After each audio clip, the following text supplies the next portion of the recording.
यह एक छोटे भारतीय शहर की गर्म शाम थी और हवा में ताज़े तले हुए समोसों की सुगंध फैली हुई थी। उसी व्यस्त गली के कोने पर मदन हलवाई नामक एक प्रसिद्ध छोटी दुकान थी। यह दुकान दशकों से वहीं थी और इसके मालिक मदन अपने कुरकुरे और स्वादिष्ट समोसों के लिए जाने जाते थे। एक शाम एक घोड़ागाड़ी दुकान के पास आकर रुकी।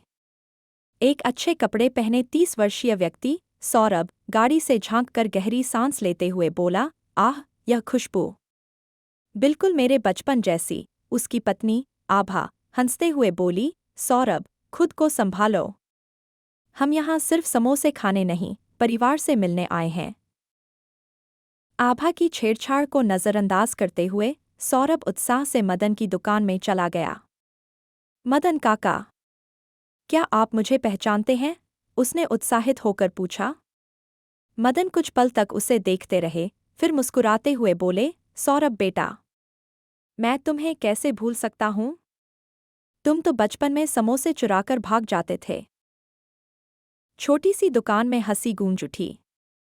मदन ने 10 ताज़े समोसे एक कागज़ की थैली में पैक किए और बोले, ये तुम्हारे लिए फ्री हैं, पुराने दिनों की याद में। लेकिन सौरभ ने पैसे देने पर जोर दिया। दुकान से निकलते हुए उसने मदन से वादा किया कि वह फिर आएगा।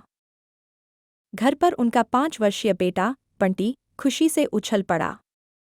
पापा, मैं अभी समोसा खा सकता हूँ? उसने विनती की।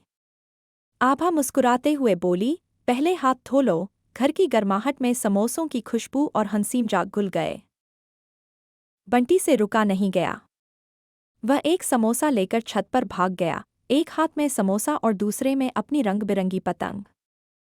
दादी छत से उसे देखकर मुस्कुराईं।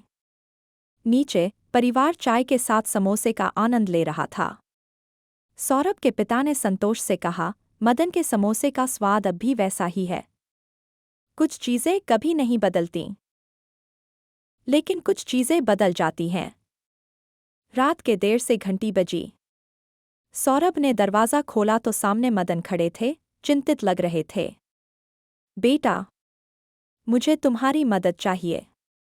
मेरे बेटे को तुरंत ऑपरेशन की ज़रूरत है, लेकिन मेरे पास पैसे नहीं हैं। उनका गला कांप रहा था। अंदर सौरभ और आभा चर्चा कर रहे थे। क्या हम इतनी बड़ी रकम दे सकते हैं? आभा ने झिझकते हुए पूछा।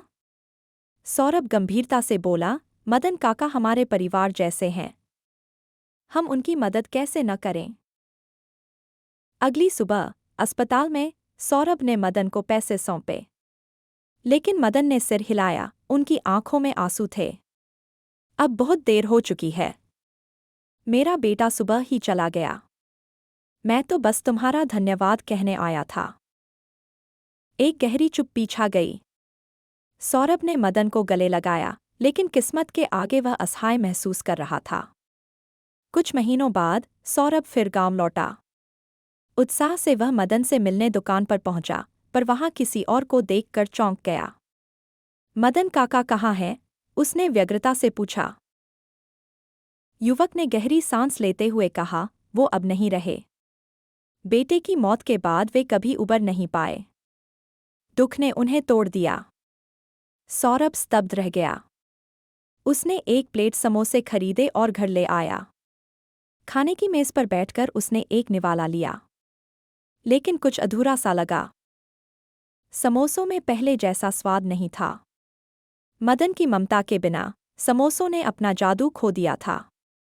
और इसी तरह एक बचपन की याद एक कड़वी मीठी कहानी बनकर उसके दिल में हमेशा के लिए बस गई। प्लीज़ बच्चों, लाइक, शेयर और सब्सक्राइब करें हमारे चैनल को। मिलते हैं अगली कहानी में।